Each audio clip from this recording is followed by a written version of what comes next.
नमस्कार मित्रांनो, आज आपण बघणार आहोत महाराष्ट्रातील एक अत्यंत पवित्र आणि अद्भुत ठिकाण त्र्यंबकेश्वर ज्योतिर्लिंग। हे ठिकाण फक्त मंदिर नाही तर श्रद्धा, इतिहास आणि अध्यात्म यांचा संगम आहे। त्र्यंबकेश्वर ज्योतिर्लिंग हे भगवान शंकरांचे 12 ज्योतिर्लिंगांपैकी एक आहे। हे मंदिर नाशिक जिल्ह्यात सह्याद्री पर्वतरांगेत वसलेले आहे। मित्रांनो, या ठिकाणचं सर्वात मोठे वैशिष्ट्य म्हणजे गोदावरी नदीचा उगम इथूनच होतो आणि इथलं शिवलिंग वेगळं आहे। यामध्ये ब्रह्मा, विष्णू आणि महेश या तिन्ही देवतांचे प्रतीक दिसते।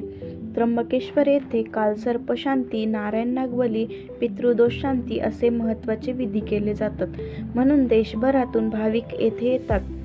जर तुम्ही येथे येण्याचा प्लॅन करत असाल तर ऑक्टोबर ते मार्च हा काळ उत्तम आहे आणि महाशिवरात्रीला येथे खूप मोठी यात्रा भरते। मित्रांनो, त्र्यंबकेश्वर हे ठिकाण प्रत्येक शिवभक्ताने आयुष्यात एकदा तरी पाहायला हवं। तुम्हाला हा ब्लॉग आवडला असेल तर लाईक करा, शेअर करा आणि अशाच धार्मिक व ट्रॅव्हल ब्लॉगसाठी चॅनलला सबस्क्राईब करा। हर हर महादेव।